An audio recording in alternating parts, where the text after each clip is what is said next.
जय Shri Ram.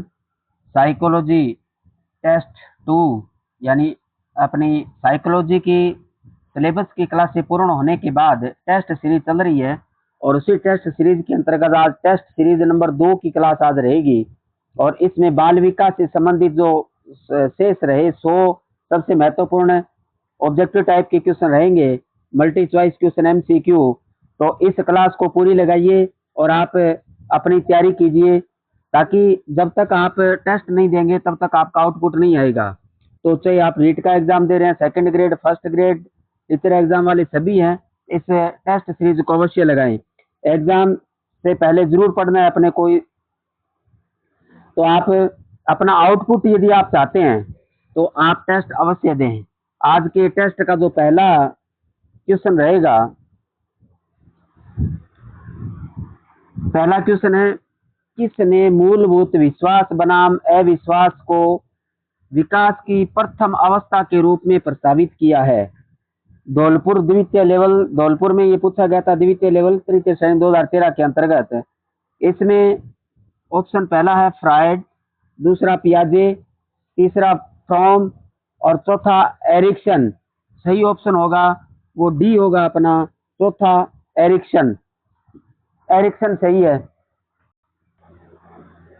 Question number दूसरा, पियाजे के सिद्धांत के अनुसार कौन सी अवस्था में बच्चों में उस चिंतन का विकास होता है जिसमें अनुक्रमणीयता होती है? ये धौलपुर द्वितीय लेवल 2013 के अंतर्गत पूछा गया था।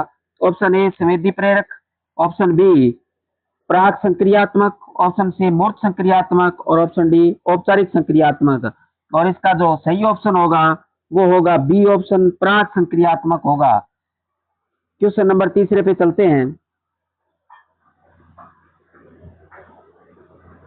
तीसरे पे ध्यान दीजिए आप। तीसरा क्वेश्चन, निम्न में से किसने बच्चों में वस्तु स्त्रीत्व के विकास को समझने में सहायता की? ये भी धौलपुर द्वितीय लेवल तृतीय श्रेणी 2013 में पूछा गया था। ऑप्शन ए पियाजे, हेस्टिंगर, एरिक्सन, डी बेलॉक। और इसका जो सही ऑप्शन होगा वो ए होगा, पियाजे। उसके बाद क्वेश्चन नंबर चौथा, सूर्य बच्चे के साथ साथ चलता है, उसके मुड़ने का अनुकरण करता है और बच्चे की बात सुनता है। यह कथन बालक की किस लक्षण की ओर इंगित करता है? ये भी 2013 में पूछा गया था तृतीय श्रेणी में। ऑप्शन ए प्राहेम केंद्रीयता, ऑप्शन बी केंद्रीयता, ऑप्शन सी सजीव चिंतन, ऑप्शन डी वस्तु स्थिरता। और इसका जो सही ऑप्शन होगा वो होगा सी होगा, सजीव चिंतन। यानी वो क्या कर रहा है? सजीव चिंतन कर रहा है, क्योंकि यहाँ आपको लैंग्वेज समझनी है। सूर्य बच्चे के साथ साथ चलता है, उसके मुड़ने का अनुकरण करता है और बच्चे की बात सुनता है। तो ये क्या कर रहा है? ये सजीव चिंतन कर रहा है। उसके बाद अगला जो क्वेश्चन आता है, पांचवें पे देखिए, निम्न में से किसका संबंध मूल दुश्चिंता एवं मूल शत्रुता के संपर्क से है? ये भी 2013 में पूछा गया धौलपुर एग्जाम में। Konrad Lorenz, Clark Hull, Karen Horney और सीजी युंग। और इसका जो सही ऑप्शन है वो है क्रेन हार्नी, सी है। तो इस प्रकार यानी निम्न में से किसका संबंध मूल दुश्चिंता मूल शत्रुता के संपर्क से है? तो क्रेन हार्नी से है ये। क्वेश्चन नंबर छठा, किसने यह दावा किया कि सभी भाषाओं में होने वाले कुछ सार्वभौमिक गुण जन्मजात होते हैं? ये भी धौलपुर 2013 तृतीय श्रेणी में पूछा गया था। BF Skinner, Albert बांडुरा, Noam Chomsky और EC टोलमैन। और इसका जो सही ऑप्शन होगा वो ऑप्शन सी होगा, नॉम चॉम्स्की। यानी किसका है? यानी किसने दावा किया था? नॉम चॉम्स्की ने दावा किया था कि सभी भाषाओं में होने वाले कुछ सार्वभौमिक गुण क्या होते हैं? जन्मजात होते हैं। तो नॉम चॉम्स्की ने ये बात कही थी। उसके बाद क्वेश्चन आता है सातवें पे ध्यान दीजिए। निम्न में से कौन सी प्रक्षेपण विधि में प्रक्षेपणकर्ता प्रक्षेपित व्यक्तियों के समूह का सदस्य बन जाता है? ये भी धौलपुर सेकंड लेवल में और थर्ड ग्रेड 2013 में ये पूछा गया था। ऑप्शन ए नियंत्रित, ऑप्शन बी सहगामी, ऑप्शन सी अप्रतिभागी, ऑप्शन डी अनियंत्रित है। और इसका जो सही ऑप्शन होगा वो बी होगा, सहगामी। उसके बाद क्वेश्चन नंबर 8वां, एक पूर्व विद्यालय बालक कहता है, एक पूर्व विद्यालय बालक कहता है सूर्य आज उदास है। बालक निम्नलिखित में से किस संप्रत्यय की अभिव्यक्ति कर रहा है? ये बहुत अच्छा क्वेश्चन है। गंगानगर का एग्जाम जो द्वितीय लेवल का हुआ था तृतीय श्रेणी का 2013 में पूछा गया था। सजीव चिंतन, केंद्रीयता, पारंपरिकता और वस्तु स्थायित्व। तो ये भी क्या होगा, जैसे वो स्थिति है जो पहले वाले क्वेश्चन में किया था, सजीव चिंतन होगा इसका सही ऑप्शन। क्या कह रहा है कि एक पूर्व विद्यालय बालक कहता है कि सूर्य आज उदास है, तो यानी ये क्या कर रहा है, सजीव चिंतन कर रहा है। उसके बाद आगे क्वेश्चन आता है 9वां पे आप ध्यान दीजिए। 9वां क्वेश्चन, फ्राइड के अनुसार निम्न में से कौन सी विकास अवस्था में बच्चे का ध्यान जननांगों की तरफ जाता है? ये भी श्री गंगानगर लेवल द्वितीय 2013 में पूछा गया था। एक मुख्य, गुदीय, लैंगिक और प्रसुप्ति। तो फ्राइड का जो लैंगिक सिद्धांत है वो बहुत अच्छा है। तो फ्राइड के अनुसार निम्न में से कौन सी विकास अवस्था में बच्चे का ध्यान जननांगों की तरफ जाता है? तो किस अवस्था में जाता है? ऑप्शन सही होगा सी, लैंगिक। लैंगिक अवस्था के अंतर्गत क्या जननांगों के प्रति जाता है। 10वां, फ्राइड के अनुसार किस अवस्था में कामेक्षाएं सापेक्ष रूप से निष्क्रिय रहती है?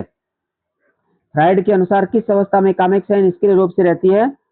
ऑप्शन ए मुख्य, गुदीय, लैंगिक और प्रसुप्ति। यानी ये फ्राइड के अनुसार ही पूछा गया है। और इसका जो फ्राइड के अनुसार ये इसका सही ऑप्शन होगा वो डी होगा, प्रसुप्ति। क्या लिखा, क्या बोला है इन्होंने? फ्राइड के अनुसार किस अवस्था में कामेक्षाएं सापेक्ष रूप से निष्क्रिय रहती है? तो किस समय रहती है? प्रसुप्ति के समय निष्क्रिय रहती है। उसके बाद आगे नेक्स्ट चलते हैं अपने क्वेश्चन नंबर 11वां। 11वें पे आप ध्यान दीजिए। किसने यह मत दिया कि भाषा विचार की अंतः वस्तु का निर्धारण करती है? ये भी श्री गंगानगर L2 में पूछा गया था 3rd ग्रेड 2013 में। Option A Freud, option B Wundt, option C पियाजे, ऑप्शन डी व्राप। तो यहाँ पे जो सही ऑप्शन होगा वो डी होगा, वार्फ ने ये दिया था। 12वां, जब बच्चे के पैर के तलवे को ठोका जाता है तो पैर की अंगुलियां ऊपर की ओर जाती है और फिर आगे की ओर मुड़ जाती हैं। यह नवजात में हो रही किस प्रकार की प्रतिवर्त उदाहरण है? यानी ये जब ये अपने जो नोट्स की जो क्लासेस थी उसके अंतर्गत मैंने यहाँ पे बताया था आपको। इसमें ऑप्शन एक रूटिंग, मोरो, ग्रास्पिंग और बेबिंस्की। अब आपको याद आ गया होगा कि पैर के तलवे को आपने ठोकेंगे, जब पैर की अंगुलियां जब बच्चा आगे मोड़ता है तो क्या उस अवस्था को क्या कहते हैं? बेबिंस्की कहते हैं, क्योंकि इस सब ने मैंने वहां बताया था कि बेबिंस्की होता है। और रूटिंग क्या होता है? रूटिंग के अंतर्गत क्या करता है? जब बच्चे के गाल को आप छुओगे तो मुख खोलेगा, तो वो क्या होती है? उसकी रूटिंग अवस्था होती है।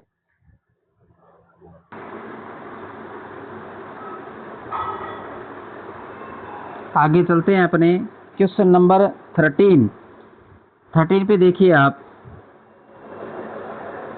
निम्न में से कौन सा बच्चों हेतु वेसलर बुद्धि मापनी की एक निष्पादन मापनी है? ये भी गंगानगर द्वितीय लेवल तृतीय श्रेणी 2013 में पूछा गया था।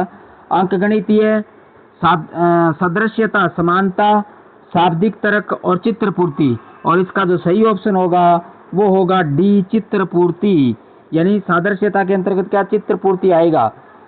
तो इस प्रकार निम्न में से कौन सा बच्चों के हेतु वेसलर बुद्धि मापनी की एक निष्पादन मापनी है? इन बुद्धि मापनी की निष्पादन मापनी ये अपने चित्रपूर्ति आएगा। ये वेसलर वैल्यू की थी, चित्रपूर्ति वेसलर बुद्धि मापनी थी। क्वेश्चन नंबर 14, मूर्त संक्रियात्मक अवस्था है। ये जयपुर द्वितीय लेवल तृतीय श्रेणी 2013 में पूछा गया था। जन्म से 14 माह, 2 से 7 वर्ष, 7 से 11 वर्ष और 11 से अधिक। तो इस प्रकार मूर्त संक्रियात्मक अवस्था कौन सी है? तो इसका सही जो ऑप्शन होगा वो सी होगा, 7 से 11 वर्ष मूर्त संक्रियात्मक अवस्था है। तो मूर्त संक्रियात्मक कौन सी है? 7 से 11 वर्ष हैं। उसके बाद आगे नेक्स्ट वाले क्वेश्चन पे चलते हैं अपने। Question number 15। क्वेश्चन नंबर 15 पे देखिए आप, बाल मनोविज्ञान का सिद्धांत। बाल मनोविज्ञान का सिद्धांत प्रारंभ के 4 से 5 वर्षों के अनुभव पर आधारित होता है। ये जयपुर L2 में पूछा गया था 2013 में। मनोविश्लेषणात्मक, व्यवहारात्मक, क्रांतिक अवस्था समूह है और संज्ञानात्मक। और इसका जो सही ऑप्शन होगा वो होगा ऑप्शन ए, मनोविश्लेषणात्मक। तो इस प्रकार यहाँ पे अपने बताने के बाल मनोविज्ञान का सिद्धांत प्रारंभ से 4 से 5 वर्षों के अनुभव पर आधारित होता है। क्या होता है? मनोविश्लेषणात्मक होता है। Question number 16। भाषा की सापेक्षता प्राकल्पना किसने प्रतिपादित की? भाषा की सापेक्षता प्राकल्पना किसने प्रतिपादित की? ऑप्शन ए, पियाजे, युंग, वाइगोत्स्की और वार्प। इसका जो सही ऑप्शन होगा वो डी होगा, वार्प ने की थी। भाषा की सापेक्ष प्राकल्पना, ये ध्यान रखना, ये बार बार पूछा गया है। भाषा की सापेक्षता प्राकल्पना तो वार्प ने की थी। उसके बाद आगे नेक्स्ट वाले क्वेश्चन पे चलते हैं अपने 17वें पे। 17वें क्वेश्चन पे आप ध्यान दीजिए। 17वां क्वेश्चन है, ए बायोग्राफिकल स्केच ऑफ इन्फेंट किसने लिखी है? ए बायोग्राफिकल स्केच ऑफ इन्फेंट किसने लिखी? ये हनुमानगढ़ द्वितीय लेवल 2013 में पूछा गया था। पीरियवर, शिन, डार्विन और स्टर्न। और इसका जो सही जो ऑप्शन है वो है सी है, डार्विन। डार्विन ने ये a biographical sketch of infant Darwin के द्वारा लिखी गई थी। ध्यान रखना, ये किताबें पूछी जाती हैं। 18वां, किसे किशोर मनोविज्ञान के पिता के नाम से जाना जाता है? बहुत अच्छा क्वेश्चन है। किसे किशोर मनोविज्ञान के पिता के नाम से जाना जाता है? ये जैसलमेर लेवल द्वितीय 2013 में पूछा गया था। स्टैनली हॉल, गैरिसन, गैसेल और थॉर्नडाइक। अब आपको पता ही है, समझ गए आप, क्योंकि अपने किशोरावस्था किया था तो उसके अंतर्गत अपने रखा था स्टैनली हॉल को। सही ऑप्शन ए है, स्टैनली हॉल। इसे किशोर मनोविज्ञान के पिता के नाम से जाना जाता है। उसके बाद अगला जो क्वेश्चन आता है वो क्वेश्चन नंबर आता है 19।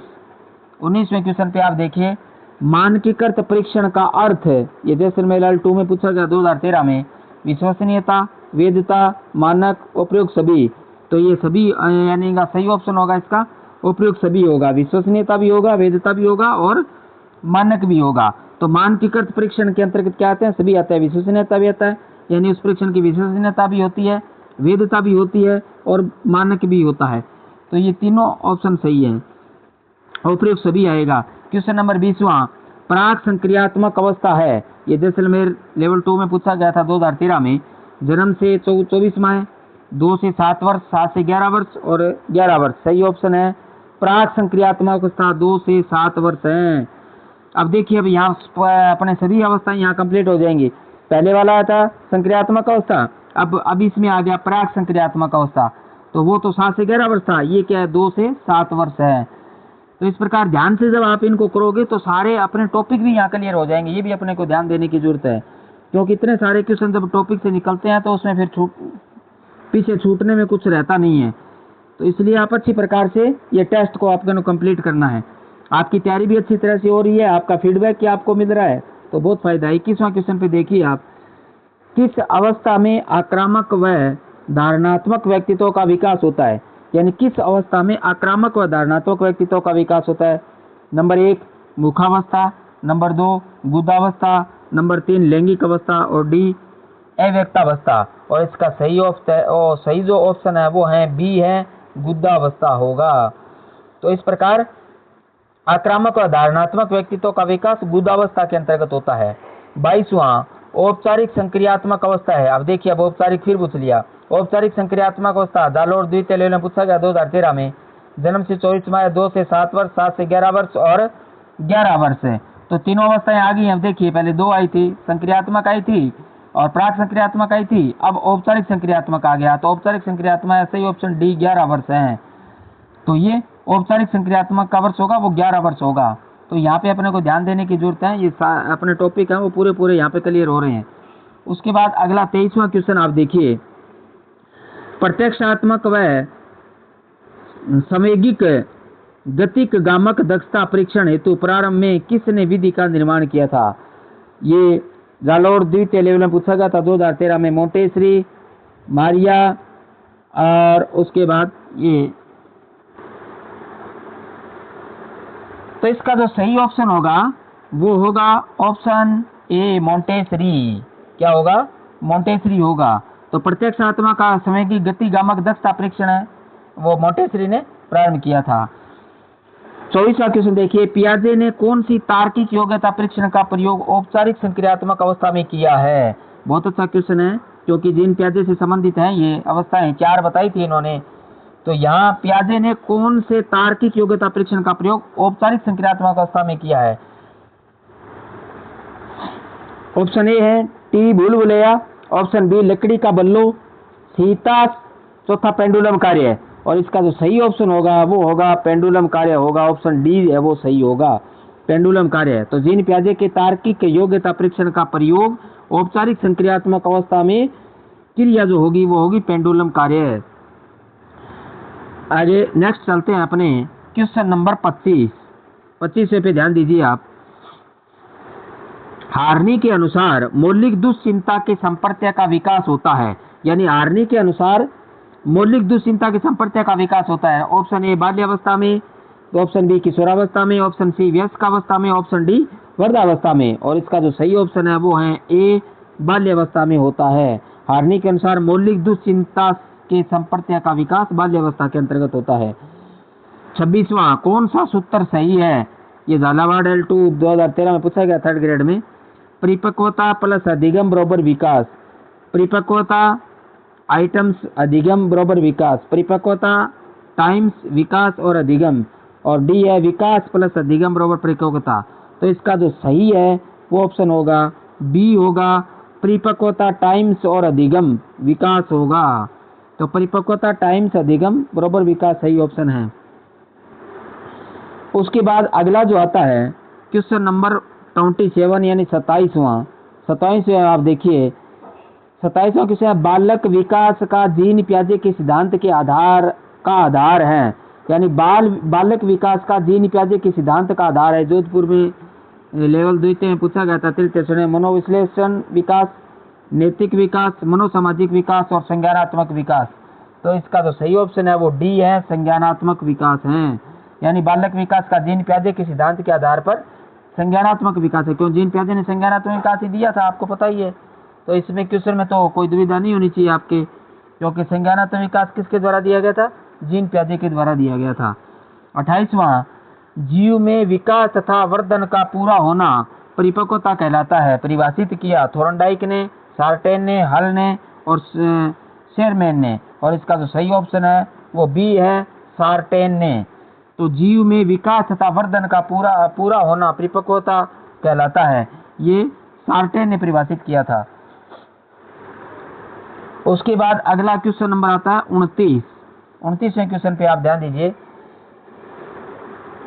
बालक के प्राकृतिक विकास पर बल दिया, ये नागौर में 2013 में पूछा गया। द्वितीय में मोंटेसरी ने, सेगुइन ने, बर्क ने और बिनेट ने। तो ये बालक के प्राकृतिक विकास पर किसने दिया था? मोंटेसरी ने दिया था। मोंटेसरी ने बालक के प्राकृतिक विकास पर बल दिया था। तो बालक के प्राकृतिक विकास का, क्योंकि मोंटेसरी ने कौन सी विधि दी थी? खेल के साथ शिक्षा की विधि दी गई थी। तो इस प्रकार यानी मोंटेसरी क्या है? प्राकृतिक विकास के समर्थक थे। तीसरा है 23वां 30 क्वेश्चन, ये 30वां देखिए आप। माता की आवाज का नवजात के व्यवहार पर प्रभाव का प्रयोग किसने किया? ये नागौर लेवल 2 पूछा गया 2013 में। ट्रमन ने, मोंटेसरी ने, सेगुइन ने और बर्क ने। तो ये किसने दिया था? ट्रमन ने दिया था। ऑप्शन ए सही है, ट्रमन। माता की आवाज का नवजात के व्यवहार पर प्रभाव का प्रयोग ट्रमन ने किया था।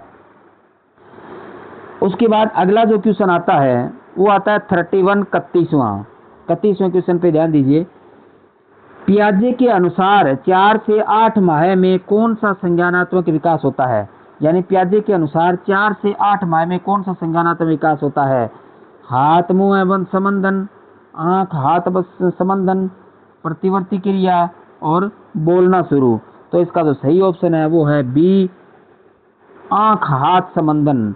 यानी 4 से 8 माह में क्या होता है? आंख हाथ संबंधन होता है। तो ये संज्ञानात्मक विकास के अंतर्गत जीन पियाजे का था आंख हाथ संबंधन। क्वेश्चन नंबर 32वां, प्राथमिक आवश्यकताओं को आवश्यकता से भी जाना जाता है। ये नागौर तृतीय श्रेणी में पूछा गया था, मनोवैज्ञानिक, दैहिक, सामाजिक और मनोसामाजिक, और इसका सही ऑप्शन है वो है बी, दैहिक। तो प्राथमिक आवश्यकताओं को दैहिक आवश्यकता से भी जाना जाता है। कौन सी आवश्यकता से? दैहिक आवश्यकता से। तो दैहिक आवश्यकता से भी जाना जाता है। उसके बाद क्वेश्चन नंबर आता है 33। क्वेश्चन नंबर 33 है, बाल्य अध्ययन के पिता किसे कहा जाता है?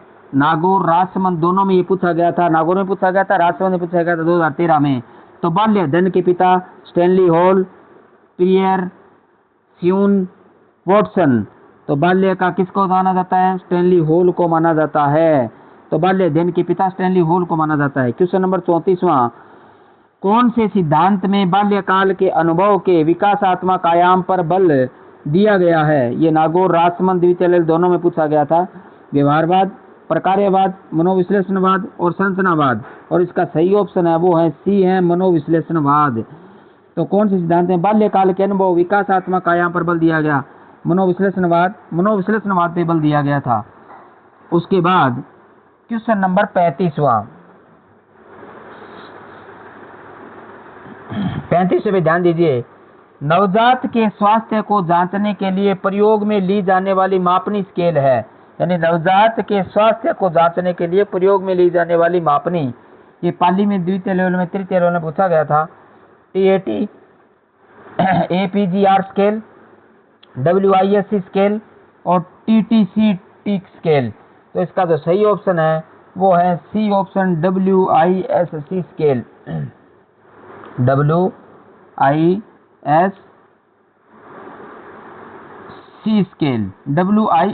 स्केल इसका सही ऑप्शन है। इसके बाद क्वेश्चन नंबर आता है 36वां, पियाजे के अनुसार एक 8 वर्ष का बालक कर सकता है। पियाजे के अनुसार 8 वर्ष का बालक कर सकता है, क्या कर सकता है? संरचनात्मक समस्याएं सीखना, अमूर्त नियम निर्मित कर समस्या हल करना, समस्या पर परिकल्पनात्मक रूप से सोचना, उच्च स्तरीय समस्या का हल करना। और इसका जो सही ऑप्शन है वो है ऑप्शन ए, संरचनात्मक समस्याएं सीखना। तो 8 वर्ष का बालक क्या कर सकता है? संरचनात्मक समस्याएं सीखता है। तो क्योंकि 8 वर्ष के बालक को संरक्षण की अति आवश्यकता होती है, तो संरचनात्मक समस्याएं ही वो सीखेगा। उसके बाद क्वेश्चन नंबर आता है 37, 37वां, शरीर के शीर्ष भाग से प्रारंभ होकर नीचे की दिशा में होने वाले शारीरिक वृद्धि को कहा जाता है। ये लेवल द्वितीय में राजसमंद ने पूछा गया 2013 में।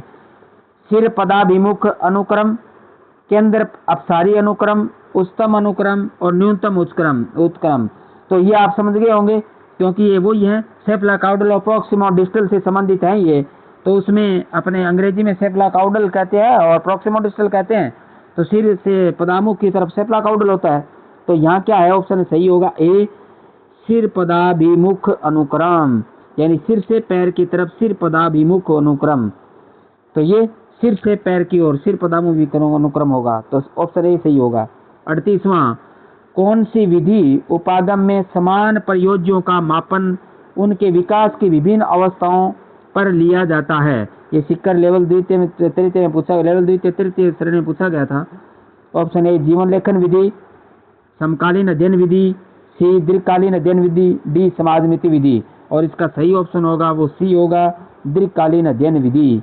यानी विधि उपागम में समान प्रयोज्यों का मापन उनके विकास की विभिन्न अवस्थाओं पर लिया जाता है, दीर्घकालीन अध्ययन विधि। इसका सही ऑप्शन है वो दीर्घकालीन अध्ययन विधि होगा। उसके बाद 39वें वाले क्वेश्चन पे चलते हैं अपने। क्वेश्चन नंबर आता है 39, पियाजे के सिद्धांत के अनुसार कौन सी अवस्था में बच्चों में उस चिंतन का विकास होता है जिसमें अनुक्रमणीयता होती है? यानी पियाजे के सिद्धांत के अनुसार कौन सी अवस्था में बच्चों में उस चिंतन का विकास होता है जिसमें अनुक्रमणीयता होती है? ये शिरोई द्वितीय लेवल में पूछा गया था 2013 में। संवेदी प्रेरक, प्राक संक्रियात्मक, मूर्त संक्रियात्मक और औपचारिक संक्रियात्मक। और इसका सही ऑप्शन होगा वो बी होगा, प्राक संक्रियात्मक अवस्था। यानी पियाजे के सिद्धांत के अनुसार कौन सी अवस्था में बच्चे में उस चिंतन का विकास होता है जिसमें अनुत्क्रमणीयता होती है। तो अनुत्क्रमणीयता कब होती है? प्राक संक्रियात्मक अवस्था में होती है। तो ध्यान रखना, ये बहुत अच्छा क्वेश्चन है, ऐसे क्वेश्चन पूछे जाते हैं। अनुत्क्रमणीयता कब होगी? प्राक संक्रियात्मक अवस्था में होगी। क्वेश्चन नंबर 40 है, निम्न में से किसने बच्चों में वस्तु स्थैर्यताओं के विकास को समझने में सहायता की? यानी वस्तु स्थैर्यताओं का विकास। तो यहाँ ये सिरोही द्वितीय लेवल में पूछा गया था 2013 में। पियाजे, हेस्टिंगर, एरिक्सन और बेलाक, और इसका सही ऑप्शन है वो ऑप्शन ए है, पियाजे। यानी वस्तु स्थैर्यताओं के विकास को समझने की सहायता किसने की? पियाजे ने की थी। तो यहाँ पे पियाजे आएगा। उसके बाद अगले वाले क्वेश्चन पे चलते हैं अपने। क्वेश्चन नंबर 41वां क्वेश्चन क्या कहता है? देखिए, निर्जीव वस्तुओं को सजीव गुण देने वाली प्रकृति को पियाजे ने क्या नाम दिया? निर्जीव वस्तुओं को सजीव गुण देने वाली प्रकृति को पियाजे ने क्या नाम दिया? ऑप्शन ए कल्पना, ऑप्शन बी केंद्रीयकरण, ऑप्शन सी सजीव चिंतन, ऑप्शन डी वस्तु स्थैर्यता। तो इसका सही जो ऑप्शन होगा वो क्या होगा? सी होगा, सजीव चिंतन होगा। तो इस प्रकार निर्जीव वस्तुओं को सजीव गुण देने वाली प्रकृति को पियाजे ने क्या दिया? सजीव चिंतन दिया था। उसके बाद 42वें क्वेश्चन पे देखिए आप, इनमें से कौन सा तथ्य मानसिक विकास को सबसे अधिक मनोवैज्ञानिक रूप में व्यक्त करता है? यानी इनमें से कौन सा तथ्य मानसिक विकास को सबसे अधिक मनोवैज्ञानिक रूप से व्यक्त करता है? ऑप्शन ए, यह शक्ति बालक के आचरण में सुधार लाती है। ऑप्शन बी, यह ऐसी शक्ति है जो सार्थक तथ्यों को प्रकट करती है। ऑप्शन सी, मानसिक विकास अधिगम का साधन है। तो ऑप्शन डी, यह शक्ति बालक का नवीन परिस्थितियों में से समाधान करती है। और इसका सही जो ऑप्शन होगा वो होगा डी होगा, यह शक्ति बालक का नवीन परिस्थितियों से समाधान करती है। क्या करती है? यह शक्ति बालक का नवीन परिस्थितियों से समाधान करती है। उसके बाद क्वेश्चन नंबर 43 देखिए आप, बालकों का सर्वाधिक उचित काल कौन सा होता है जब वे विस्फोट और तनाव में होते हैं? तो बालकों का सर्वाधिक उचित काल अपने को बताता है जब विस्फोट और तनाव काल में होते हैं। नंबर 1 किशोरावस्था, नंबर 2 बाल्यावस्था, नंबर 3 प्रौढ़ावस्था, नंबर 4 शिशुअवस्था। तो विस्फोट और तनाव की अवस्था ये स्टैनली हॉल ने कहा था कौन सी होती है? किशोरावस्था। ऑप्शन ए सही होगा, इसमें कोई किंतु परंतु नहीं होनी चाहिए, क्योंकि स्टैनली हॉल ने कहा था कि जो किशोरावस्था है वो संघर्ष, तनाव और तूफान की अवस्था है। तो ये भीलवाड़ा L1 के अंतर्गत पूछा गया था 2013 में। 44वें क्वेश्चन पे आप देखिए, बालकों के सर्वतोन्मुखी विकास हेतु सर्वाधिक उचित विद्यालय है। यानी बालकों के सर्वतोन्मुखी विकास तो सर्वाधिक उचित विद्यालय कौन सा है? खेल का मैदान, समुदाय, प्रकृति जगत और प्रयोगशाला। तो इसका सबसे अच्छा होगा वो होगा ऑप्शन ए सही है इसका, खेल का मैदान। यानी बालकों के सर्वतोन्मुखी विकास हेतु सर्वाधिक उचित विद्यालय क्या है? खेल का मैदान होता है। ऑप्शन ए खेल का मैदान।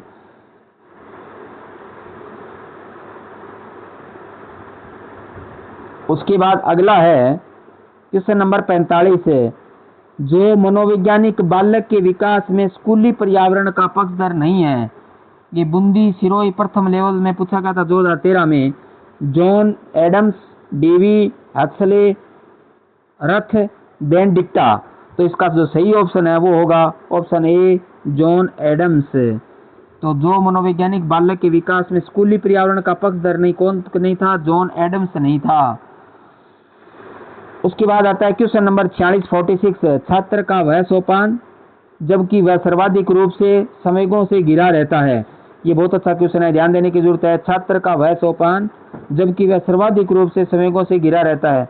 किशोरावस्था, बी बाल्यावस्था, प्रौढ़ काल और किशोरावस्था। और इसका सही ऑप्शन होगा, क्योंकि आपको पता है संवेग सर्वाधिक घिरा रहता है, वो है किशोरावस्था। ऑप्शन डी इसका सही होगा, किशोरावस्था। नेक्स्ट क्वेश्चन नंबर 47 देखिए, बालक के विकास में ज्यादा महत्वपूर्ण क्या है? गंगानगर लेवल प्रथम ये तृतीय श्रेणी में पूछा गया था। वंशक्रम और वातावरण दोनों और शिक्षा। तो इसका जो सही ऑप्शन होगा वो होगा ऑप्शन सी वंशक्रम और वातावरण होगा। इसलिए सही ऑप्शन क्या होगा? वंश क्रम और वातावरण होगा। इसके बाद क्वेश्चन नंबर 48, मनोविज्ञान में सामाजिक विकास से क्या अभिप्राय है? ये गंगानगर प्रथम लेवल 2013 में पूछा गया था। समाज में प्रतिष्ठित स्थान बनाना, दूसरों के साथ अच्छे संबंधों का विकास, सी सामाजिक समूह बनाना, और डी उपयुक्त सभी। और इसका जो सही ऑप्शन होगा वो बी होगा, दूसरों के साथ अच्छे संबंधों का विकास। यानी मनोविज्ञान में सामाजिक विकास से क्या अभिप्राय है कि दूसरों के साथ अच्छे संबंधों का विकास, ये सही है। उसके बाद आगे आता है नेक्स्ट क्वेश्चन 49, 49वें क्वेश्चन पे आप देखिए। 49वां क्वेश्चन है, विकास की दृष्टि से सही क्रम है। झुंझुनू लेवल 1 में पूछा गया था 2013 में। आत्मीकरण, समायोजन, अनुकूलन, बी समायोजन, आत्मीकरण, अनुकूलन, सी अनुकूलन, समायोजन और आत्मीकरण, डी अनुकूलन, आत्मीकरण और समायोजन। और इसका जो सही ऑप्शन होगा वो ऑप्शन ए होगा, आत्मीकरण, समायोजन और अनुकूलन। ये सही होगा, आत्मीकरण, समायोजन और अनुकूलन। उसके बाद क्वेश्चन नंबर आता है 50वां, बालकों में संज्ञान विकास की भिन्नता होती है क्योंकि ये पाली प्रथम लेवल 2013 में पूछा गया था। उनमें अंतरंग योग्यताएं भिन्न भिन्न होती हैं, बी प्रशिक्षण के अवसरों की भिन्नता होती है, सी प्राकृतिक पर्यावरण का भिन्न अनुभव होता है, और डी वायु व स्वास्थ्य में असमानता होती है। तो इसका जो सही ऑप्शन होगा वो होगा ऑप्शन ए, उनमें अंतरंग योग्यताएं भिन्न भिन्न होती हैं। तो बालकों में संज्ञान विकास की भिन्नता होती है, क्या होती है? उनमें अंतरंग योग्यताएं भिन्न भिन्न होती हैं। उसके बाद नेक्स्ट क्वेश्चन पे चलते हैं अपने 51 पे। क्वेश्चन नंबर 51वां 51वें पे आप ध्यान दीजिए। क्वेश्चन 51वां है, पियाजे के संज्ञानात्मक विकास चरणों में से कौन एक सही नहीं है? इसमें ऑप्शन ए पूर्व ज्ञान, नए पदार्थ का आत्मीकरण, समायोजन और साम्य धारणा। और इनका जो सही ऑप्शन होगा वो ए है, पूर्व ज्ञान सही नहीं है। यानी पियाजे के संज्ञानात्मक विकास चरणों में से कौन एक सही नहीं है? ऑप्शन ए पूर्व ज्ञान सही नहीं है। उसके बाद क्वेश्चन नंबर 52 आता है 52, बालक में तर्क की क्षमता विकसित करने के लिए आप क्या करेंगे? यानी बालक में तर्क की क्षमता विकसित करने के लिए आप क्या करेंगे? यहाँ ये बहुत अच्छा क्वेश्चन है, शिक्षक प्रथम लेवल 2013 में पूछा गया था। ऑप्शन ए सूचना खोजो प्रश्न पूछेंगे, ऑप्शन बी प्रस्तुत पाठ पर पुनरावृत्ति के प्रश्न पूछेंगे, ऑप्शन सी संदर्भ बदलते हुए प्रश्न पूछेंगे, ऑप्शन डी पूर्व ज्ञान पर प्रश्न पूछेंगे। तो इसमें क्या होगा? ऑप्शन सही होगा वो सी होगा, संदर्भ बदलते हुए प्रश्न पूछेंगे। यानी बालक की तर्क की क्षमता विकसित करने के लिए आप क्या करेंगे? संदर्भ बदलते हुए प्रश्न पूछेंगे। आगे नेक्स्ट क्वेश्चन पे चलते हैं। नेक्स्ट क्वेश्चन है 53, 53 वाले क्वेश्चन पे आप देखिए। मैडम मॉन्टेसरी ने अधिगम परिवेश के सर्वाधिक बल किस पर दिया? यानी मैडम मॉन्टेसरी ने अधिगम परिवेश में सर्वाधिक बल किस पे दिया? अधिगम परिवेश में सर्वाधिक बल मैडम मॉन्टेसरी ने किस पे दिया था? ऑप्शन ए संवेगों के संशोधन पर, ऑप्शन बी ज्ञानेंद्रियों के उपयोग पर, ऑप्शन सी बच्चों को पूर्ण स्वायत्तता देने पर, ऑप्शन डी विद्यालय को घर का विकल्प बनाने पर। और इसका जो सही ऑप्शन होगा ऑप्शन बी होगा, ज्ञानेंद्रियों के उपयोग पर।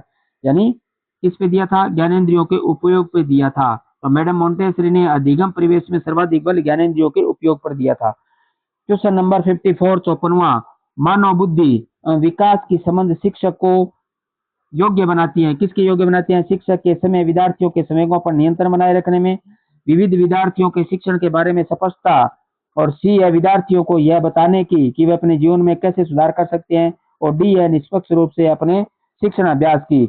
और इसका सही ऑप्शन है बी ऑप्शन होगा, विविध शिक्षार्थियों के शिक्षण के बारे में स्पष्टता। तो विविध शिक्षार्थियों के शिक्षण के बारे में स्पष्टता से संबंधित उन्होंने बताया था। उसके बाद आगे नेक्स्ट क्वेश्चन चलते हैं 55, 55 पे। 55 वाले क्वेश्चन पे आप ध्यान दीजिए। क्वेश्चन नंबर 55, निम्नलिखित में से कौन सा सत्य है? इसमें से सत्य बताना है। ये सीटेट जुलाई सीटेट में भी पूछा गया था और जुलाई 2013 प्रथम लेवल में पूछा गया था।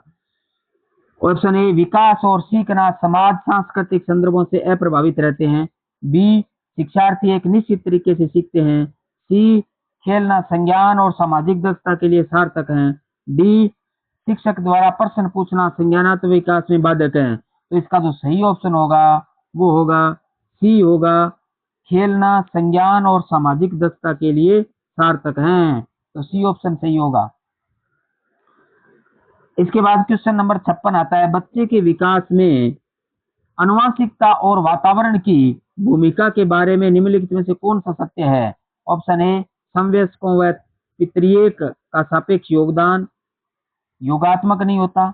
बी, आनुवंशिकता और वातावरण एक साथ परिचालित नहीं होते। सी, सहज रुझान वातावरण से संबंधित है जबकि वास्तविक विकास के लिए आनुवंशिकता जरूरी है।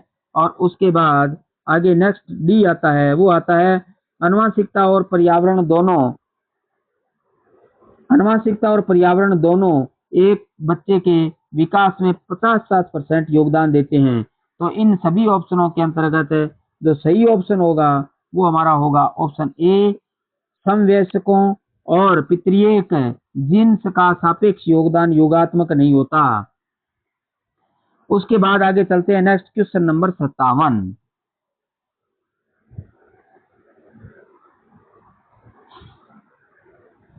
57 वाले क्वेश्चन को देखिए, समाजीकरण है सीटेट 28, ये सीटेट में पूछा गया था और जुलाई 2013 प्रथम लेवल में ये पूछा गया था। ऑप्शन ए, शिक्षक एवं पढ़ाए गए के बीच संबंध। ऑप्शन बी, समाज के आधुनिकीकरण की प्रक्रिया। ऑप्शन सी, समाज के मानदंडों के साथ अनुकूलन। ऑप्शन डी, सामाजिक मानदंडों में परिवर्तन। और इसमें सही जो ऑप्शन होगा वो सी होगा, समाज के मानदंडों के साथ अनुकूलन होगा। तो सामाजिकीकरण है क्या है? समाज के मानदंडों के साथ अनुकूलन है, वो सामाजिकीकरण है।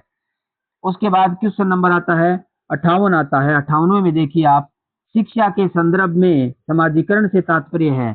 तो शिक्षा के संदर्भ में समाजीकरण से तात्पर्य अपने को बताना है। ऑप्शन ए, अपने सामाजिक मानदंड बनाना। ऑप्शन बी, समाज में बड़ों का सम्मान करना। ऑप्शन सी, सामाजिक वातावरण में अनुकूलन और समायोजन। ऑप्शन डी, सामाजिक मानदंडों का सदैव अनुपालन। और सही जो ऑप्शन होगा वो ऑप्शन सी होगा, सामाजिक वातावरण में अनुकूलन और समायोजन। यानी शिक्षा के संदर्भ में समाजीकरण क्या है? सामाजिक वातावरण में अनुकूलन और समायोजन है। उसके बाद आगे जो क्वेश्चन आता है वो आता है 59 आता है, 59वां क्वेश्चन। 59 क्वेश्चन पे आप देखिए, राज्य स्तर की एकल गायन प्रतियोगिता के लिए विद्यार्थियों को तैयार करते समय एक विद्यालय लड़कियों को वरीयता देता है, यह दर्शाता है। ये सीटेट में पूछा गया था और जनवरी 2013 लेवल 1 में भी पूछा गया था। वैश्विक प्रवृत्तियां।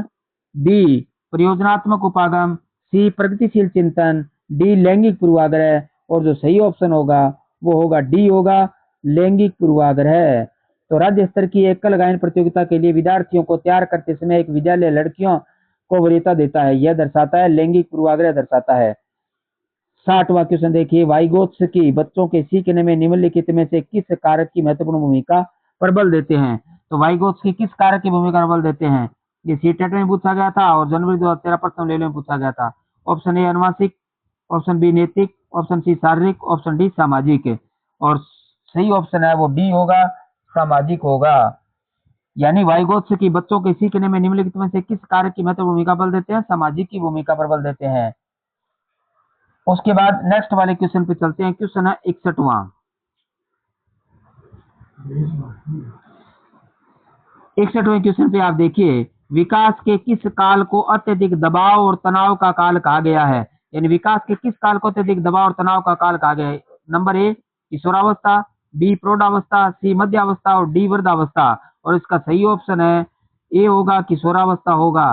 क्योंकि अत्यधिक दबाव और तनाव का काल किसको कहा जाता है? किशोरावस्था कहा जाता है। ये बात मैं बार बार बता रहा हूँ आपको। स्टैनली हॉल ने कहा था किशोरावस्था को संघर्ष, तनाव, तूफान और दबाव की अवस्था, इसलिए किशोरावस्था से संबंधित होगा। क्वेश्चन नंबर 62वां, विकास व्यक्ति में नवीन विशेषताएं और योग्यताएं प्रस्फुटित करता है, यह कथन है। ये व्याख्या था गणित में 2014 में पूछा गया था। हरलोक, जेम्स ड्रेवर, मैकडूगल और मुनरो। तो इस प्रकार इसका जो सही ऑप्शन होगा वो ए होगा, हरलोक होगा। तो विकास व्यक्ति में नवीन विशेषता और योग्यताएं प्रस्फुटित करता है, ये कथन किसका है? हरलोक का है। हरलोक ने ये कहा था। उसके बाद नेक्स्ट क्वेश्चन पे चलते हैं अपने। Question number 63, 63वां। 63वां पे देखिए आप, किशोरों की जटिल अवस्था के कारण किशोरों के अध्ययन का विषय होना चाहिए, यानी किशोरों की जटिल अवस्था के कारण किशोरों के अध्ययन का विषय होना चाहिए। ऑप्शन ए शारीरिक, बी मानसिक, सी बौद्धिक, डी शरीर तथा मन संबंधी। और इसका जो सही ऑप्शन होगा वो डी होगा, शरीर तथा मन संबंधी। यानी किशोरों की जटिल अवस्था के कारण किशोरों के अध्ययन का विषय होना चाहिए, शरीर तथा मन संबंधी होना चाहिए। उसके बाद क्वेश्चन नंबर 64वां, प्याजे के अधिनियम के संज्ञानात्मक सिद्धांत के अनुसार वह प्रक्रिया के जिसके द्वारा संज्ञानात्मक संरचना को संशोधित किया जाता है कहलाती है। ये व्याख्या था गणित 2014 में पूछा गया था। ए स्कीमा, बी प्रत्यक्षण, सी समायोजन और डी है वो समावेशन परिपारक। तो यहाँ पे क्या होगा, ऑप्शन ए सही होगा, स्कीमा होगा। तो प्याजे के अधिगम के संज्ञानात्मक सिद्धांत के अनुसार वह प्रक्रिया जिसके द्वारा संज्ञानात्मक संरचना को संशोधित किया जाता है कहलाती है, स्कीमा कहलाती है। क्या कहलाती है? स्कीमा कहलाती है। संज्ञानात्मक संरचना को संशोधित किया जाता है, स्कीमा कहलाती है। उसके बाद नेक्स्ट जो क्वेश्चन आता है वो आता है 65 65वां। 65वां देखिए, 65वां क्वेश्चन, एक किशोर के शारीरिक विकास का मूल्यांकन किया जाता है। ये व्याख्या था जीव विज्ञान 2014 में पूछा गया था। ऑप्शन ए उसके शरीर की ऊंचाई एवं भार के द्वारा, ऑप्शन बी उसके हाथों और पैरों की लंबाई के द्वारा, ऑप्शन सी उसके द्वारा किए गए शारीरिक कार्यों के द्वारा, ऑप्शन डी उसके कंधों की चौड़ाई के द्वारा। एक किशोर के शारीरिक विकास का मूल्यांकन किया जाता है, सही ऑप्शन है सी, उसके द्वारा किए गए शारीरिक कार्यों के द्वारा। यानी उसके द्वारा किए गए शारीरिक कार्य उसके द्वारा यहाँ पे क्या है, मूल्यांकन किया जाता है। क्वेश्चन नंबर 66 66 है, किशोरावस्था में संज्ञानात्मक विकास की विशेषता है। किशोरावस्था में संज्ञानात्मक विकास की विशेषता है, ये व्याख्या था जीव विज्ञान 2014 में पूछा गया था। ऑप्शन ए तर्क के साथ समस्याओं के समाधान की योग्यता में वृद्धि, ऑप्शन बी सामाजिक जागरूकता की योग्यता में वृद्धि, ऑप्शन सी कार्यों की प्रगति में वृद्धि, ऑप्शन डी घनिष्ठ मित्रता में वृद्धि। और इसका जो सही तर्क होगा वो होगा ऑप्शन ए तर्क के साथ समस्याओं के समाधान की योग्यता में वृद्धि। तो किशोरावस्था में संज्ञानात्मक विकास की विशेषता क्या है? तर्क के साथ समस्याओं के समाधान की योग्यता में वृद्धि है। उसके बाद क्वेश्चन नंबर नेक्स्ट पे चलते हैं 67 67वां 67वें क्वेश्चन पे आप देखिए, एक किशोर की अभिरुचि को प्रभावित करने वाला कारक है। यानी एक किशोर की अभिरुचि को प्रभावित करने वाला कारक, ऑप्शन ए अनुवांशिकी, ऑप्शन बी वातावरण, ऑप्शन सी कभी अनुवांशिकी कभी वातावरण, ऑप्शन डी अनुवांशिकी और वातावरण दोनों। तो इसमें क्या होगा, ऑप्शन डी सही होगा, अनुवांशिकी और वातावरण दोनों होगा। यानी किशोर की अभिरुचि को प्रभावित करने वाला कारक क्या है? अनुवांशिकी और वातावरण दोनों है, क्योंकि अनुवांशिक भी होता है और वातावरण भी होता है। क्वेश्चन नंबर 68 68 है, किसी व्यक्ति में विकास का प्रतिमान निम्नलिखित में से किस प्रक्रम का अनुसरण करता है? ये व्याख्या था जीव विज्ञान 2014 में पूछा गया था। तो ऑप्शन ए बाहर से भीतर, शीर्ष पदीय आपादोय, एक पार्श्वीय, और डी है विशिष्ट से सामान्य है। और इसका जो सही ऑप्शन होगा वो होगा बी शीर्ष पदीय, यानी आपादोय। शीर्ष पदीय या फिर आपादोय दोनों में से कोई सा भी आपके सामने शब्द दिया जा सकता है। शीर्ष पदीय भी दिया जा सकता है और आपादोय भी दिया जा सकता है। तो ये ध्यान रखना है अपने को, शीर्ष पदीय आपादोय दोनों एक ही हैं। इसके बाद क्वेश्चन नंबर आता है 69 69 यानी 69वां क्वेश्चन पे आप देखिए, मानसिक विकास का संबंध नहीं है। यानी मानसिक विकास का संबंध नहीं है, ये व्याख्या था भौतिक विज्ञान 2014 में पूछा गया था। ऑप्शन ए शिक्षार्थी का वजन एवं ऊंचाई, ऑप्शन बी समर्थी का विकास, ऑप्शन सी तर्क एवं निर्णय, ऑप्शन डी अवोध की क्षमता। तो यहाँ जो सही ऑप्शन होगा वो ए होगा, शिक्षार्थी का वजन एवं ऊंचाई। यानी मानसिक विकास का संबंध किससे नहीं है? शिक्षार्थी का वजन और ऊंचाई से नहीं है, समर्थी विकास से है, तर्क एवं निर्णय से है, अवोध की क्षमता से है, क्योंकि सभी क्रियाएं क्या है? मानसिक है। तो ये मानसिक से संबंधित है, लेकिन ये मानसिक संबंधित नहीं है, शिक्षार्थी का वजन और ऊंचाई ये शारीरिक से संबंधित है। तो इसलिए अपने को ध्यान रखना है। उसके बाद क्वेश्चन नंबर 70 17वां, किशोरों को नहीं दिया जाना चाहिए। किशोरों को नहीं दिया जाना चाहिए, व्याख्या था भौतिक विज्ञान 14 में पूछा गया था। अभिप्रेरणा, सहानुभूति, लालच और जिम्मेदारियां उठाने के अवसर। तो इसमें जो सही ऑप्शन होगा वो क्या होगा? सी होगा, क्योंकि लालच नहीं दिया जाना चाहिए। बाकी अभिप्रेरणा दी जानी चाहिए, सहानुभूति दी जानी चाहिए, जिम्मेदारियां उठाने के अवसर दिए जाने चाहिए, लालच नहीं दिया जाना चाहिए। उसके बाद नेक्स्ट चलते हैं अपने क्वेश्चन नंबर 71 71 71 में देखिए, मनुष्य के शरीर हड्डियों की संख्या कम होती है। ये व्याख्या था भौतिक ज्ञान 2014 में पूछा गया था। शेष अवस्था में, बाल्यावस्था में, किशोरावस्था के बाद और प्रौढ़ावस्था के बाद। तो इसका जो सही ऑप्शन होगा आपको पता ही है, क्योंकि बाल्यावस्था में सबसे अधिक होती है, उसके बाद अस्थिकरण कम हो जाती है। प्रौढ़ावस्था, ये इसका डी सही होगा। प्रौढ़ावस्था के बाद यहाँ पे कम होती है। उसके बाद क्वेश्चन नंबर 72 72, एक बालक सामाजिक रूप से पूर्णतः विकसित माना जाएगा यदि वह, ये व्याख्या भौतिक विज्ञान 2014 में पूछा गया था। ऑप्शन ए, विभिन्न प्रकार के व्यक्तियों के साथ व्यवहार करना जानता है। ऑप्शन बी, अपने साथियों के बीच लोकप्रिय नहीं है। ऑप्शन सी, अपने जीवन के सदस्यों के साथ स्वास्थ्य संबंधी नहीं रखता। डी, वह अपना अधिकांश समय कंप्यूटर के साथ व्यतीत करता है। तो इसका जो सही ऑप्शन होगा वो ऑप्शन ए होगा, विभिन्न प्रकार के व्यक्तियों के साथ व्यवहार करना जानता है। एक बालक सामाजिक रूप से पूर्णतः विकसित माना जाएगा कि विभिन्न प्रकार के व्यक्तियों के साथ व्यवहार करना जानता है, तो वो सामाजिक रूप से विकसित माना जाएगा। उसके बाद क्वेश्चन नंबर 73 73वां देखिए आप। क्वेश्चन नंबर 73वां है, एक दिग्भ्रमित का पथ प्रदर्शन किया जा सकता है। एक दिग्भ्रमित पथ प्रदर्शन किया जाता है भौतिक विज्ञान 2014। ऑप्शन ए, उसके अच्छे व्यवहार की प्रशंसा करके। ऑप्शन बी, फटकार लगाकर, झिड़क कर। ऑप्शन सी, उसके दोषों को उजागर करके। ऑप्शन डी, लालच दे करके। और सही ऑप्शन क्या होगा? ए होगा, उसके अच्छे व्यवहार की प्रशंसा करके। तो यहाँ पे ए ऑप्शन सही होगा, उसके अच्छे व्यवहार की प्रशंसा करके। क्वेश्चन नंबर 74 74वां, किस आयु काल में मानसिक विकास अपनी उच्चतम सीमा पर पहुंच जाता है? बहुत अच्छा क्वेश्चन है, भौतिक व्याख्याता वाणिज्य 2014 में पूछा गया था कि किस आयु काल में मानसिक विकास अपनी उच्चतम सीमा पर पहुंच जाता है। ऑप्शन ए 10 से 15 वर्ष, ऑप्शन बी 15 से 20 वर्ष, ऑप्शन सी 20 से 25 वर्ष, ऑप्शन डी 5 से 10 वर्ष। और इसका सही ऑप्शन होगा वो होगा 15 से 20 वर्ष, क्योंकि परिपक्व होता है वो बच्चा किशोरावस्था में आकर के लगभग पूर्ण कर लेता है हर दृष्टि से, मानसिक रूप से, शारीरिक रूप से, संवेगात्मक रूप से और सामाजिक रूप से। तो 15 से 20 वर्ष वाला ऑप्शन अपना सही होगा। उसके बाद आगे नेक्स्ट आता है 75 75वां क्वेश्चन। 75वें क्वेश्चन पे आप देखिए, क्वेश्चन नंबर 75, दो बालकों में समान मानसिक योग्यताएं नहीं होती हैं। उक्त कथन किस मनोवैज्ञानिक का है? दो बालकों में समान मानसिक योग्यताएं नहीं होती है, किसका है? Option A Hurlock, option B Sorenson, option C Crow and Crow, option D Jean पियाजे। इसका जो सही ऑप्शन होगा वो होगा ए होगा, हरलोक के अनुसार। ये बात हरलोक ने कही थी कि दो बालकों में समान मानसिक योग्यताएं नहीं होती। ये हरलोक का कथन है, ये हरलोक ने ये बात कही थी। तो इसको अच्छी प्रकार से आप देख ले, पूछी जाती है, व्याख्याता वाणिज्य 2014 में पूछी गई थी। क्वेश्चन नंबर 76 76वां, किशोर अवस्था में सामाजिक विकास पर जिसका प्रभाव नहीं पड़ता वह निम्न में से कौन सी है? किशोर अवस्था में सामाजिक विकास पर जिसका प्रभाव नहीं पड़ता वह निम्न में से कौन सी है? व्याख्याता वाणिज्य 2014 में पूछा गया था।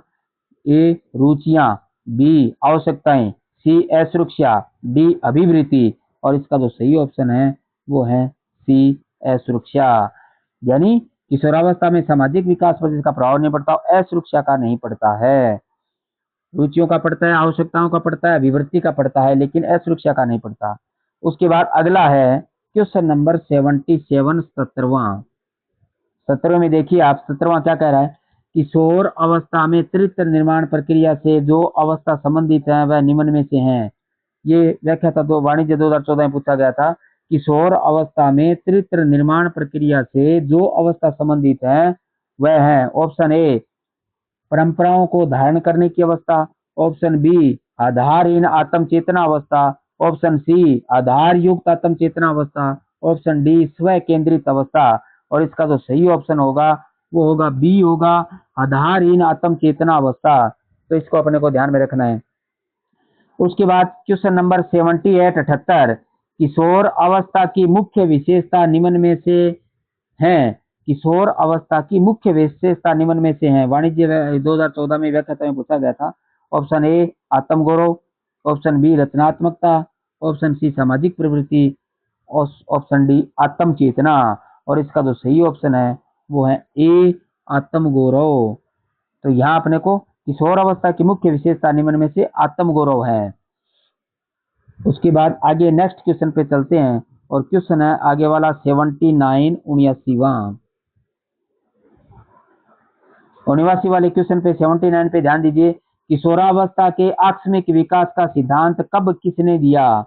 व्याख्या था हिंदी 2014 में पूछा गया था। ऑप्शन ए 1904 में होलिंगवर्थ ने, 1902 में हॉल ने, 1904 में स्टैनली हॉल ने और 1904 में थॉर्नडाइक ने। और इसका जो सही ऑप्शन होगा वो होगा सी ऑप्शन 1904 में स्टैनली हॉल ने। यानी किशोरावस्था के आकस्मिक विकास का सिद्धांत कब किसने दिया था? स्टैनली हॉल ने 1904 में दिया था। तो ये स्टैनली हॉल, क्योंकि किशोरावस्था से संबंधित महत्वपूर्ण कार्य स्टैनली हॉल ने किया था। तो आप ये क्वेश्चन तो आपका गलत होना नहीं चाहिए। जहाँ पे भी इस प्रकार के क्वेश्चन पूछ रहे हैं तो हमारा क्वेश्चन सही होना चाहिए। आगे क्वेश्चन नंबर 80, सामाजिक एवं संवेगात्मक विकास साथ साथ चलते हैं, यह कथन है। सामाजिक एवं संवेगात्मक विकास साथ साथ चलते हैं, ये किसने कहा था? ये व्याख्या था हिंदी 2014 में पूछा गया था। ए हॉल का, बी स्किनर का, सी क्रो एंड क्रो का और डी है स्ट्रेंग का। और सही ऑप्शन होगा वो होगा ए होगा हॉल का। ये किसने कहा था? हॉल ने कहा था कि सामाजिक एवं संवेगात्मक विकास साथ साथ चलते हैं, ये हॉल ने कहा था। उसके बाद क्वेश्चन नंबर आता है 81 81वां क्वेश्चन पे आप ध्यान दीजिए। किशोर प्रौढ़ों को मार्ग में बाधा समझता है जो उसे अपनी स्वतंत्रता का लक्ष्य प्राप्त करने से रोकते हैं, यह कथन किसका है? किशोर प्रौढ़ों को मार्ग में बाधा समझता है जो उसे अपनी स्वतंत्रता का लक्ष्य प्राप्त करने से रोकते हैं, यह कथन किसका है? व्याख्या था हिंदी 2014 में पूछा गया था। रोस का, कोल्सनिक का, वैलेंटाइन का, डी है विंग एवं हंट का। और इसका सही ऑप्शन है वो है ऑप्शन बी कोल्सनिक का है। तो ये किसका था? कोल्सनिक का था। कोल्सनिक ने ये कहा था कि किशोर प्रौढ़ों को मार्ग में बाधा समझता है जो उसे अपनी स्वतंत्रता का लक्ष्य प्राप्त करने से रोकते हैं, यह कोल्सनिक ने ये बात कही थी। उसके बाद क्वेश्चन नंबर आता है 82, मैं किसी की परवाह नहीं करता, ऐसी अभिवृत्ति वाले बच्चों के व्यवहार को क्या कहते हैं? बहुत अच्छा क्वेश्चन है, अच्छा क्वेश्चन बनाया हुआ, ध्यान दीजिए। मैं किसी की परवाह नहीं करता, ऐसी अभिवृत्ति वाले बच्चों के व्यवहार को क्या कहते हैं? ये व्याख्या था इतिहास 2014 में पूछा गया था। आक्रामक, सुरक्षात्मक, अस्वीकरण और पश्चगमन। और इसका जो सही ऑप्शन होगा वो सी होगा, अस्वीकरण है। क्योंकि अस्वीकरण के अंतर्गत वो ऐसा समझता है मैं किसी की परवाह नहीं करता, ऐसी अभिवृत्ति वाले बच्चे के व्यवहार को क्या कहते हैं? अस्वीकरण कहते हैं, अस्वीकरण व्यवहार। उसके बाद आगे जो नेक्स्ट क्वेश्चन आता है वो आता है 83 83 वाले क्वेश्चन पे आप ध्यान दीजिए। नैतिक मूल्यों का विकास किया जा सकता है यदि अध्यापक, ये व्याख्या था इतिहास 2014 में पूछा गया था। बार बार मूल्यों की बात करें, स्वयं उन पर आचरण करें, महान व्यक्तियों की कहानियां सुनाएं और देवी देवताओं की बातें करें। और इसका जो सही ऑप्शन है वो है बी स्वयं उनका आचरण करें। नैतिक मूल्यों का विकास किया जा सकता है यदि अध्यापक स्वयं उन पर आचरण करें। ये भी बहुत अच्छा क्वेश्चन है। Question number 84, BF. स्किनर के अनुसार बच्चों में भाषा का विकास निम्नलिखित का परिणाम है, ये व्याख्या था इतिहास 2014 में पूछा गया था। ऑप्शन ए व्याकरण में प्रशिक्षण, ऑप्शन बी अनुकरण तथा पुनर्बलन, ऑप्शन सी अंतर्जात योग्यताएं, ऑप्शन डी परिपक्वन। और इसका जो सही ऑप्शन होगा वो बी होगा, अनुकरण तथा पुनर्बलन। तो ये क्या होगा? बी होगा। बी.एफ. स्किनर के अनुसार बच्चों में भाषा का विकास निम्नलिखित का परिणाम है। इसमें ये व्याख्या था इतिहास 2014 में पूछा गया था। इसका सही ऑप्शन है अनुकरण तथा पुनर्बलन होगा। उसके बाद आगे नेक्स्ट क्वेश्चन चलते हैं 85 पे 85वां क्वेश्चन, ध्यान दीजिए। बच्चों की शारीरिक वृद्धि की दर अधिकतम होती है, व्याख्या था इतिहास 2014 में पूछा गया था। ऑप्शन ए पूर्व बचपन में उत्तर बचपन की बजाय, ऑप्शन बी उत्तर बचपन में किशोरावस्था की बजाय, ऑप्शन सी किशोरावस्था में पूर्व बचपन की बजाय, ऑप्शन डी प्रौढ़ावस्था में किशोरावस्था की बजाय। तो इसका सही ऑप्शन होगा वो ऑप्शन ए होगा, पूर्व बचपन में उत्तर बचपन की बजाय। इन बच्चों की शारीरिक वृद्धि की दर अधिकतम कहाँ होती है? पूर्व बचपन में होती है, उत्तर बचपन की बजाय। क्योंकि आपको पता ही है कि किशोरावस्था में बच्चे की जो ग्रोथ है वो बहुत तेजी के साथ होती है। तो सबसे पहले जब बच्चा यानी पूर्व बचपन में होता है तो सबसे ज्यादा जो तेज गति के साथ वहां पे उसकी वृद्धि होगी। तो ऑप्शन ए सही होगा हमारा, पूर्व बचपन में उत्तर बचपन की बजाय। उसके बाद 86 86वां, कौन सा अवसर किशोरों की आवश्यकता है? व्याख्या था भूगोल 2014 में पूछा गया था। ऑप्शन ए वाद विवाद, ऑप्शन बी तर्क, ऑप्शन सी चर्चा, ऑप्शन डी सभी। और इसका जो सही ऑप्शन होगा वो डी होगा, सभी होगा। वाद विवाद भी होगा, तर्क भी होगा और चर्चा भी होगा। तो कौन सा अवसर किशोरों की आवश्यकता है? तो वाद विवाद भी है, तर्क भी है और चर्चा भी है, सभी है। उसके बाद आगे जो नेक्स्ट क्वेश्चन आता है वो आता है 87 आता है 87वां। तो 87वें क्वेश्चन पे अपने को ध्यान देना है। क्वेश्चन नंबर 87वां, किस अवस्था में स्व सम्मान की भावना सबसे अधिक पाई जाती है? यानी किस अवस्था में स्व सम्मान की भावना सबसे अधिक पाई जाती है? ये व्याख्या था भूगोल 2014 में पूछा गया था। ऑप्शन ए शिशावस्था, ऑप्शन बी बाल्यावस्था, ऑप्शन सी किशोरावस्था, ऑप्शन डी वयस्कावस्था। और इसका सही ऑप्शन होगा वो होगा सी होगा, किशोरावस्था होगा। यानी किस अवस्था में स्व सम्मान की भावना सबसे अधिक पाई जाती है? किशोरावस्था में सबसे अधिक पाई जाती है। उसके बाद क्वेश्चन नंबर 88 88वां, अभिवृद्धि शब्द का प्रयोग किया जाता है। व्याख्या था राजनीति विज्ञान 2014 में पूछा गया था। अभिवृद्धि शब्द का प्रयोग किया जाता है। ऑप्शन ए बालक के मानसिक विकास के लिए, ऑप्शन बी बालक के सामाजिक विकास के लिए, ऑप्शन सी बालक के शारीरिक विकास के लिए, ऑप्शन डी बालक के मानसिक सामाजिक विकास के लिए। और इसका सही ऑप्शन होगा, समझ गए आप, अभिवृद्धि शब्द किससे संबंधित है? शारीरिक विकास से संबंधित है। तो बालक के शारीरिक विकास, ऑप्शन सी सही होगा इसका, बालक के शारीरिक विकास के लिए जाना जाता है। अभिवृद्धि शब्द का प्रयोग बालक के शारीरिक विकास के लिए किया जाता है। उसके बाद क्वेश्चन नंबर आता है 89 89 वाले क्वेश्चन पे अपने को ध्यान देना है। क्वेश्चन नंबर 89, बालक के शारीरिक वृद्धि व विकास को प्रभावित करते हैं। व्याख्या था राजनीति विज्ञान 2014 में पूछा गया था। ऑप्शन ए वंशानुक्रम, ऑप्शन बी वातावरण, ऑप्शन सी केवल वंशानुक्रम, ऑप्शन डी वंशानुक्रम वातावरण दोनों। तो इसका जो सही ऑप्शन होगा वो होगा डी होगा, वंशानुक्रम और वातावरण दोनों। यानी बालक के शारीरिक वृद्धि और विकास को प्रभावित करता है वो वंशानुक्रम भी करता है और वातावरण दोनों प्रभावित करते हैं। अब ये जो आपका ये क्वेश्चन देखिए, मैंने आपको कहा था जब मैंने बालक की अभिवृद्धि और विकास को प्रभावित करने वाले कारक करवाए थे, तो मैंने कहा था कि प्रभावित करने वाले कारक पूछे जाते हैं। तो इस प्रकार पूछे जाते हैं, जैसे यहाँ पे ये कारक पूछ लिया गया है, तो यहाँ पे अलग अलग ये दिए गए हैं। तो यहाँ पे क्या है? वंशानुक्रम और वातावरण। ऑप्शन ए में वंशानुक्रम है, ऑप्शन बी में वातावरण है और सी में केवल वंशानुक्रम है। तो यहाँ दोनों डी में आ रहे हैं, तो सही ऑप्शन क्या होगा? डी होगा, वंशानुक्रम भी होगा और वातावरण भी होगा। तो सही ऑप्शन डी अपने को चुनना है। क्वेश्चन नंबर 90 आत्म सम्मान की भावना का लक्षण प्रकट करती है। व्याख्या था राजनीति विज्ञान 2014 में पूछा गया था। बाल्यावस्था, बी शेषावस्था, सी किशोरावस्था और डी प्रौढ़ावस्था। तो इसका सही ऑप्शन है वो है सी है, शेष किशोरावस्था। तो आत्म सम्मान की भावना का लक्षण क्या है? किशोरावस्था प्रकट करती है। ये 2-3 बार पूछा गया, अभी देखिए बार बार ये क्वेश्चन आ रहा है, तो इसलिए अपने को क्या करना है? ऐसे क्वेश्चनों पर ध्यान देना है। किशोरावस्था क्या करती है? प्रकट करती है। उसके बाद क्वेश्चन नंबर आता है 91 91 पे आप ध्यान दीजिए। क्वेश्चन नंबर 91 91, किशोरावस्था की विशेषताओं को सर्वोत्तम रूप से व्यक्त करने वाला एक शब्द है। व्याख्या था राजनीति विज्ञान 2014। किशोरावस्था की आवश्यकताओं को सर्वोत्तम रूप से व्यक्त करने वाला एक शब्द क्या है? ऑप्शन ए विकास, ऑप्शन बी समायोजन, ऑप्शन सी परिवर्तन, ऑप्शन डी अस्थिरता। और इसका जो सही ऑप्शन है वो है सी है, परिवर्तन। यानी किशोरावस्था की विशेषताओं को सर्वोत्तम रूप से व्यक्त करने वाला शब्द क्या है? परिवर्तन है। क्योंकि किशोरावस्था क्या है? अचानक परिवर्तन वाली अवस्था है, यानी अचानक परिवर्तन आते हैं। तो स्टैनली हॉल ने भी ये भी कहा था, संघर्ष, तनाव, तूफान और अचानक परिवर्तन वाली अवस्था। तो क्या होगा? परिवर्तन। या इसके लिए सही रहेगा, किशोरावस्था की विशेषताओं का सर्वोत्तम रूप व्यक्त करने वाला शब्द परिवर्तन है।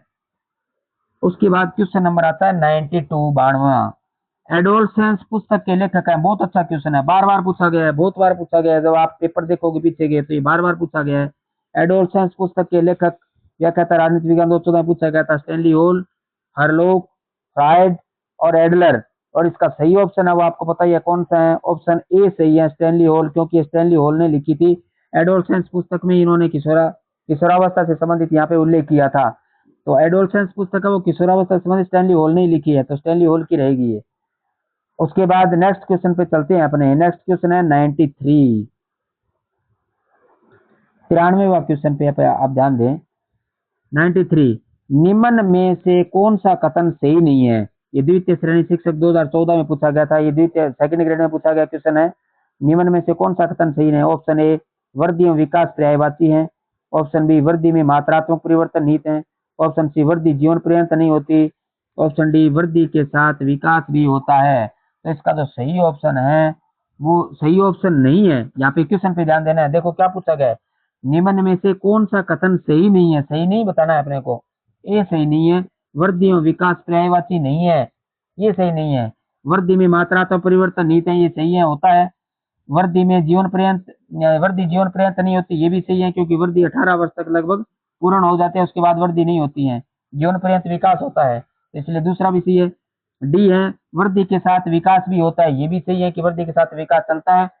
तो इसमें सही कौन सा नहीं है? ए ऑप्शन वाला सही नहीं है, क्योंकि वृद्धि और विकास पर्यायवाची नहीं है, इसलिए ऑप्शन ए सही नहीं करना है, ए सही करना है। यहाँ देखिए आपको क्वेश्चन की लैंग्वेज समझनी है। देखिए यहाँ पे क्या, निम्न में से कौन सा कथन सही नहीं है पूछा है नहीं पूछा है, नहीं है पूछा है, तो इसलिए अपने को क्या करना है? ए ऑप्शन चुनना है। उसके बाद क्वेश्चन नंबर 94, 94वां, मानव विकास के संबंध में कौन सा कथन गलत है? मानव विकास के संबंध में गलत बताना है। ये द्वितीय श्रेणी 2014 में पूछा गया था। यह परिपक्वता पर तक चलता है, यह सतत प्रक्रिया है, यह परिवर्तनों का प्रगतिशील क्रम है, और यह जन्म पूर्व अवस्था में भी होता है।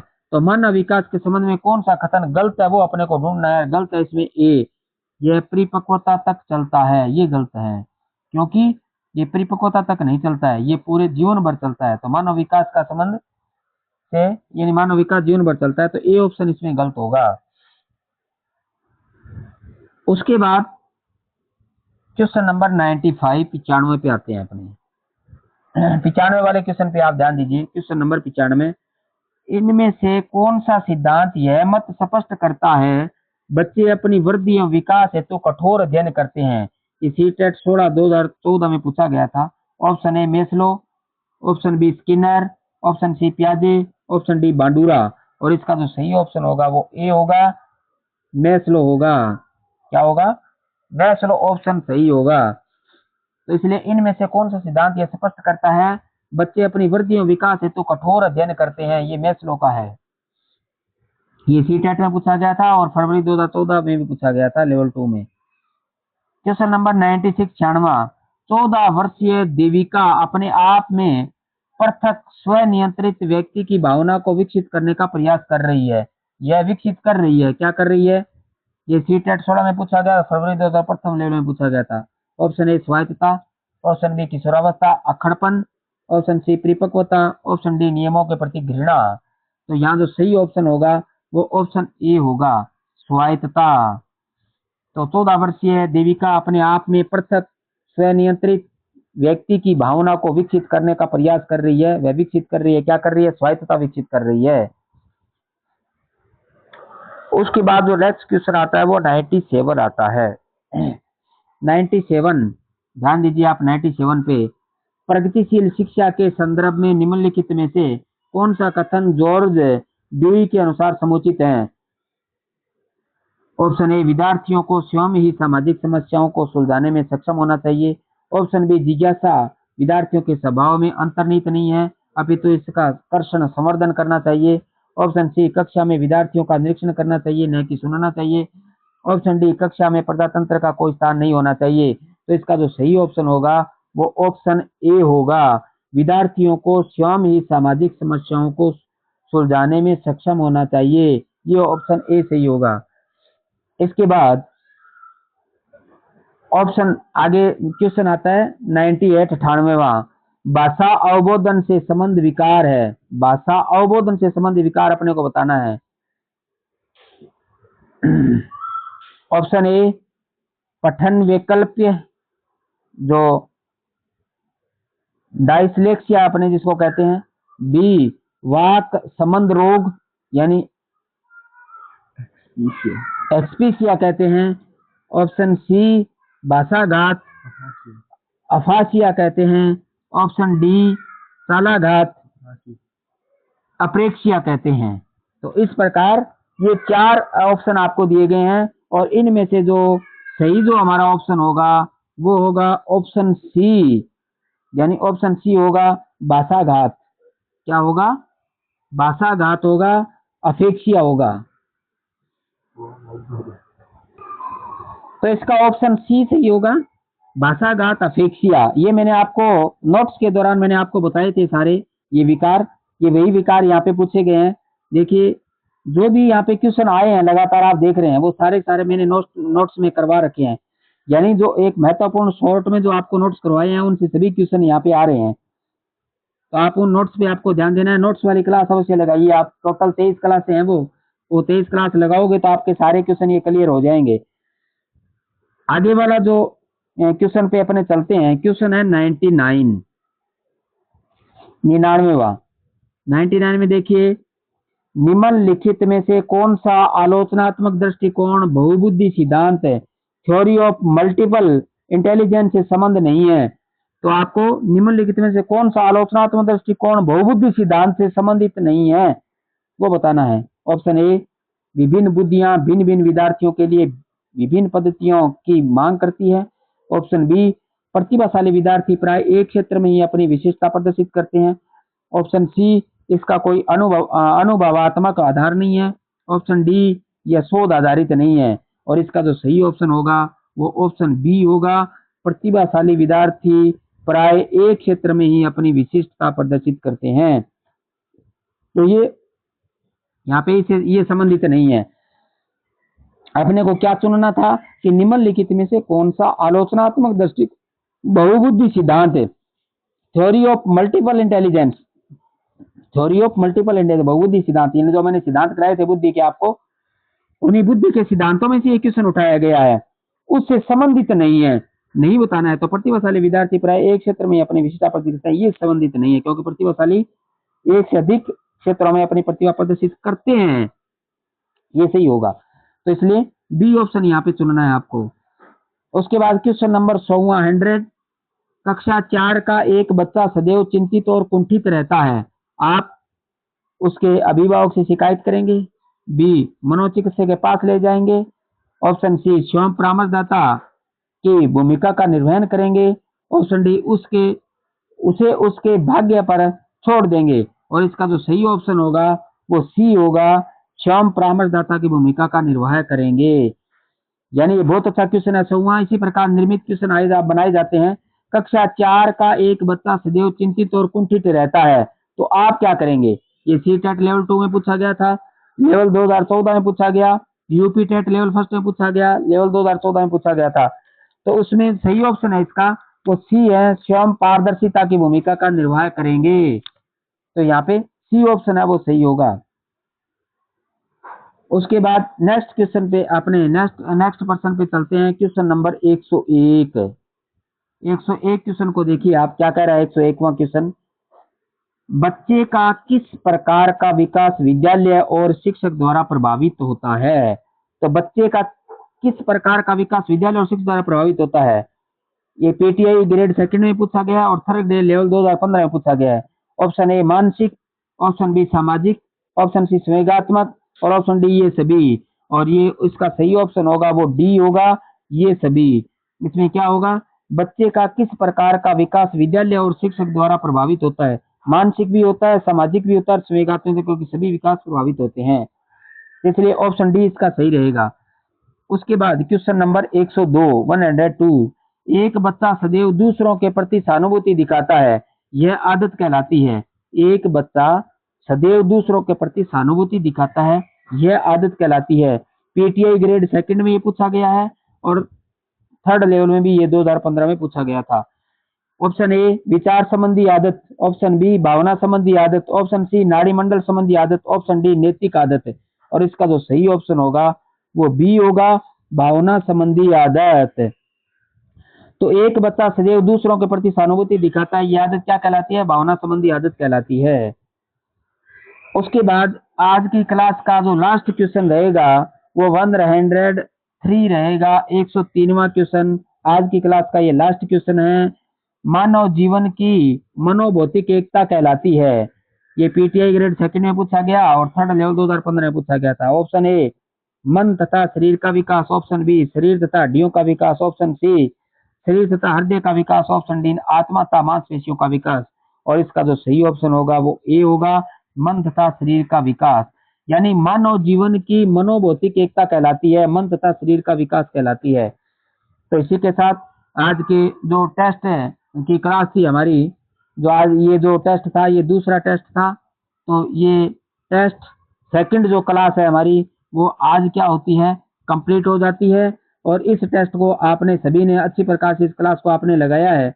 तो आप यहाँ पे वीडियो के कमेंट में पहले तो ये बताइए कि इस टेस्ट में जो जितने भी 103 हमारे क्वेश्चन हैं उसमें से आप कितने क्वेश्चन सही कर पाए।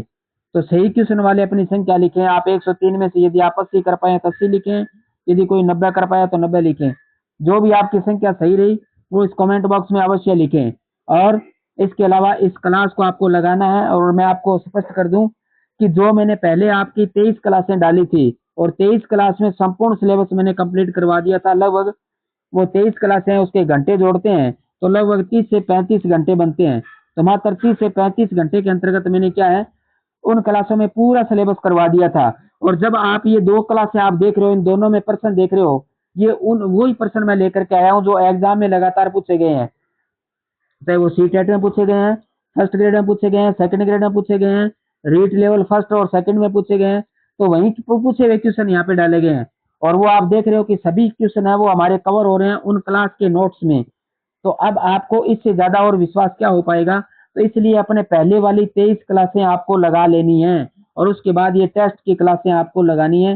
टेस्ट एक भी नहीं छोड़ना, ये ध्यान रखना है। टेस्ट करिए, आप पता करिए आप कितने क्वेश्चन सही कर रहे हैं 100 में से। तो आपको आपका फीडबैक आपको मिल जाएगा, आपका आउटपुट आपको मिल जाएगा। जब आउटपुट अपने को मिल जाता है तो हमें अपनी तैयारी का आकलन हो जाता है और हम जो भी टॉपिक हमारा कमजोर होगा उसकी दोबारा हम रिवाइज कर सकते हैं। तो इसलिए आप प्रत्येक क्लास लगाइए और उसका फायदा उठाइए।